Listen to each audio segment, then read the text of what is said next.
suite aux images sordides de centaines de corps torturés dans la ville libérée par la Russie de Boutcha, de nombreux pays se révoltent et Moscou demande une réunion au Conseil de sécurité de l'ONU. Plus de 4 millions d'Ukrainiens ont quitté leur pays, un chiffre qui continue d'augmenter même si 500 000 d'entre eux seraient rentrés depuis le début de la guerre. Le Premier ministre pakistanais a sauvé sa place de justesse ce dimanche après avoir échappé à une motion de censure déposée par l'opposition. Partout dans le monde, les découvertes macabres à Boutcha continuent de susciter de vives réactions et émotions. Des corps mutilés avec parfois les mains liées dans le dos, empilés dans des fosses ou déposés seuls dans des rues désertées. Des images qui ne peuvent qu'évoquer le passage d'une violence inouïe.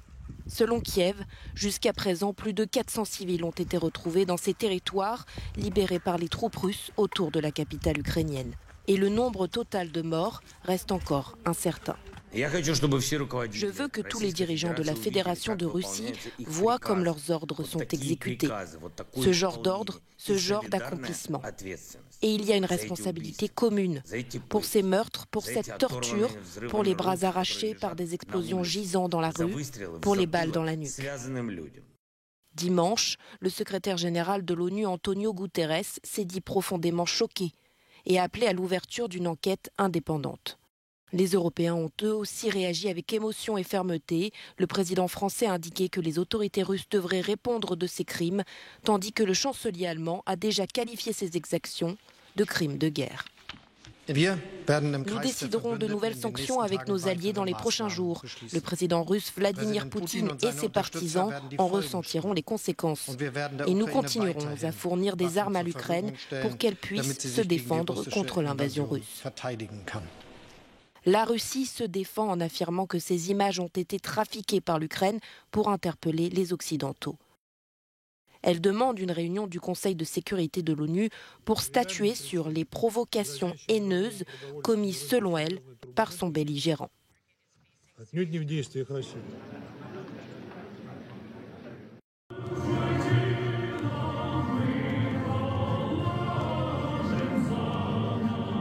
C'est au son de l'hymne national ukrainien que débute chaque entraînement militaire à destination de ces civils ukrainiens. S'ensuit un rappel des règles de sécurité. Nous sommes ici à une vingtaine de kilomètres d'Odessa, dans le sud-ouest de l'Ukraine. Ces exercices ont lieu chaque jour depuis le début de la guerre déclenchée par la Russie. Nous nous entraînons parce que c'est une guerre, parce qu'il y a beaucoup d'armes et que les civils peuvent y être confrontés à tout moment. Les civils doivent être capables de les utiliser en toute sécurité et correctement contre l'ennemi, sans se blesser eux-mêmes et sans blesser leurs proches. Depuis le début du mois de mars, nous avons vu passer plus de 3000 civils. Alexandra Dolmatova, que l'on voit ici une arme à la main, est maquilleuse et réceptionniste dans un salon de beauté.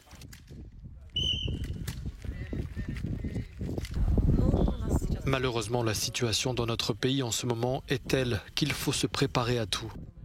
J'ai décidé de suivre la formation au cas où, car je veux rester chez moi. C'est juste au cas où, pour me protéger et protéger ma famille. Alexandra Dolmatova vient désormais s'entraîner ici une fois par semaine. Près de la moitié des personnes qui reçoivent une formation militaire sont des femmes. Il y a un tiers de formatrices. Nombre d'entre eux et d'entre elles finissent par prolonger leur formation pour rejoindre ensuite les unités de défense territoriale. Fuir l'Ukraine ou revenir malgré les risques, c'est le difficile choix qui s'impose à de nombreux réfugiés. Selon les déclarations du ministère ukrainien de l'Intérieur ce dimanche, 500 000 personnes seraient rentrées en Ukraine depuis le début de l'invasion russe. D'autres tentent toujours de se sauver, quitter notamment Mariupol par ses propres moyens pour gagner Zaporijjia. Le Haut Commissariat aux réfugiés a pour sa part recensé plus de 4 millions d'Ukrainiens partis pour l'étranger depuis le déclenchement du conflit le 24 février dernier. Un chiffre qui continue d'augmenter. L'Europe n'a pas connu un tel flot de réfugiés depuis la Seconde Guerre mondiale. Ces réfugiés qui viennent d'arriver en Pologne ont toujours en tête les bombardements sur Kharkiv. La situation sur place est effrayante. Une famille de la banlieue de Kharkiv a notamment foncé sur des mines. C'était si effrayant. Seul un enfant a survécu. C'est une situation horrible aussi à Chouïf. Des femmes violées arrivent dans les hôpitaux. Ils nous ont beaucoup bombardés. Je ne voulais pas fuir, je voulais rester, mais j'ai dû partir. C'est très bruyant là-bas. C'était si proche de nous tout au long de la semaine dernière. Vous êtes assis là à attendre que quelque chose se passe.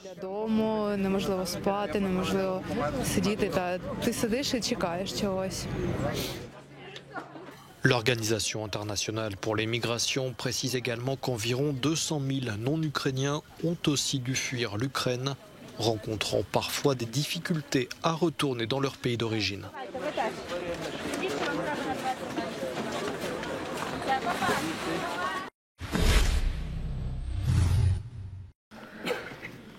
Le chef suprême des talibans annonce l'interdiction de la culture du pavot en Afghanistan. Le régime fondamentaliste avertit que désormais les autorités ont pour ordre de détruire les plantations et de punir les responsables. L'Afghanistan est de loin le premier producteur au monde de pavot, la fleur dont sont extraits l'opium et l'héroïne. Ces 20 dernières années, les talibans se sont en partie financés grâce aux taxes qu'ils imposaient sur les cultivateurs de pavots dans les régions sous leur contrôle. Mouiboula est un cultivateur du sud-ouest afghan. Le pavot à opium est beaucoup cultivé dans la province du Helmand. C'est pour ça que tant de gens viennent ici travailler. Ils viennent du Pakistan ou d'ailleurs en Afghanistan pour gagner un peu d'argent pour leur famille. Nous souffrons beaucoup de la pauvreté. La situation économique en Afghanistan s'aggrave de jour en jour.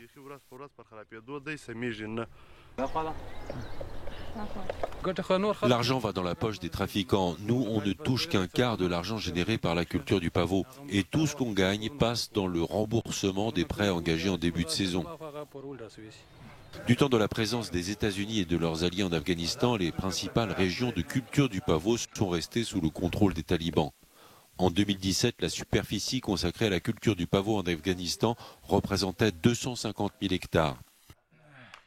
Selon les Nations Unies, l'Afghanistan produit entre 80 et 90% du total de l'héroïne dans le monde. Le Premier ministre pakistanais a sauvé sa place de justesse ce dimanche, du moins temporairement. Imran Khan est parvenu à obtenir la dissolution du Parlement et la convocation d'élections législatives anticipées d'ici juillet, après avoir échappé à une motion de censure déposée par l'opposition. Sans majorité parlementaire depuis quelques jours, Imran Khan aurait normalement dû être balayé par cette motion de censure examinée ce dimanche. Mais c'était sans compter sur l'action du vice-président de l'Assemblée nationale, infidèle de l'actuel Premier ministre, qui a refusé de soumettre la motion au vote après l'avoir jugée contraire à la Constitution. Ce coup de théâtre a provoqué la colère des députés d'opposition qui accusent l'actuel Premier ministre de mauvaise gestion économique et de maladresse en politique étrangère. Plusieurs partis d'opposition ont déposé un recours devant la Cour suprême pour contester le blocage de la motion de censure. La Cour suprême doit l'étudier ce lundi. Imran Khan, qui accuse les États-Unis de vouloir changer le régime au Pakistan en raison de son refus de s'aligner sur les positions de Washington sur la Russie et la Chine, fait face ici à sa plus grave crise politique depuis son élection en 2018.